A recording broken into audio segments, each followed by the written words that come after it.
What is up, awesome filmmakers? This is Neil here with Pixel Shift Visuals, and today I'm going to do a tutorial on how you can recover your overexposed log footage. Now, this may be somewhat of a basic tutorial for people that are more intermediate or advanced, but sometimes basic is good. So this tutorial pretty much is for the beginners, and it's a very simple thing that you have to do. So I'm going to show you how to do this in Final Cut Pro. So if you're in Final Cut Pro, and let's say for instance you've already created your new library, your new project, which hopefully you know how to do, you're going to want to import some media. So I'm just going to import something really quickly here. I'm going to browse to my let's see drive, and I'm going to go to some footage from my vlog episode that was really overexposed. So let me just find that part. Okay, that's a good one there. Really exposed. I'm going to go ahead and import that. Now what I'm going to do is drag this on down to the timeline and go ahead and put it there. So let's just see what we have here.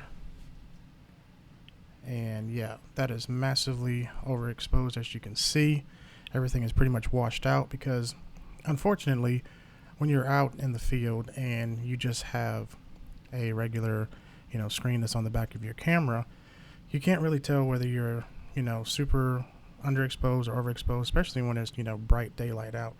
So I'm gonna do something real simple, and again, this may be something that a lot of you already know, but in case you don't know, this tip is for you. So now I have my footage here. What I'm gonna do is go over here to this little icon next to the film reel, which is color.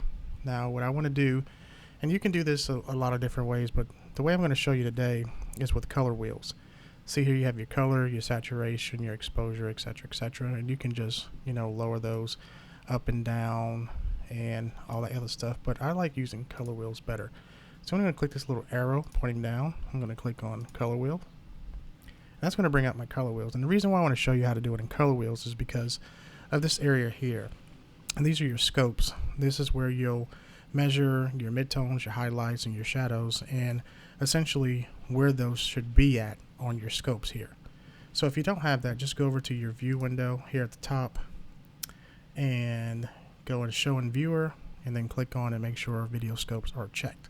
So now that I have those checked, what I can do is start working on the highlights. That's what I recommend. Now your highlights should be below 100. That's the safe area for them to be below, and you'll see what I'm talking about in a minute. So we have this blown out image. All the footage is that way, so you probably got home and said, man, I don't think I can use this footage. It's so washed out, because if you just add a LUT to it, it may not look good. So this is what I want to do first. Let me go ahead and add a LUT to it just to show you guys what I'm talking about. So that way you can see what I mean. All right, so let's add a custom LUT to it.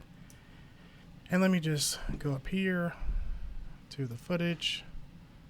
And we got a custom LUT here, and I'm just going to throw a LUT on there. Let's just throw one.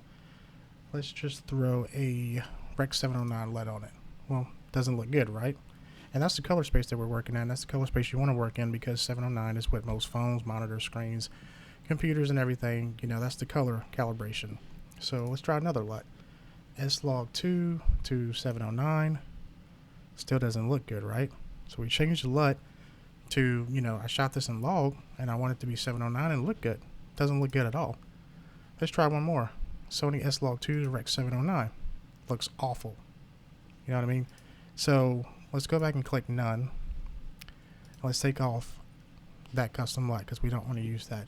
So let's go back up here to color wheels.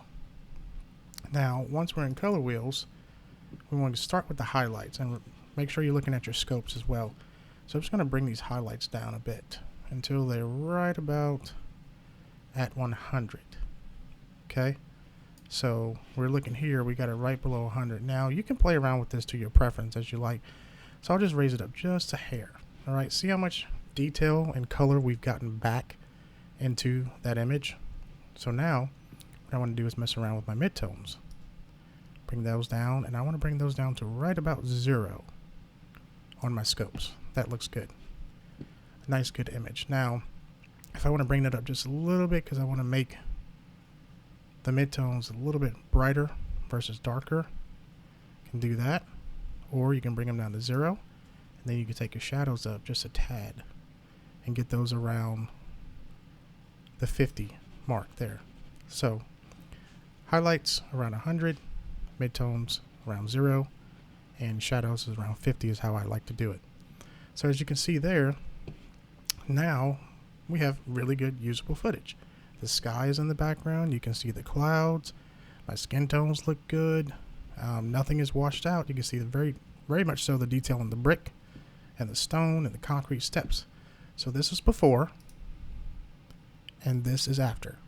So just by doing that simple little thing, you can recover your underexposed footage that you thought was unusable. Now you can play around with the temperature and stuff like that. Right now it's on 5,000. You can raise it up to 5,600, or you can make it a little bit bluish tint to it, or however you want to do it. But you can play around with your colors. But the most important part is that you recovered that footage that you thought was unusable just by using your color wheels. So hope you guys enjoyed the video. Hope the tip helps you, and stay tuned and like this video if it did help you, and subscribe so you can get future tutorials like this. Thanks guys, take care.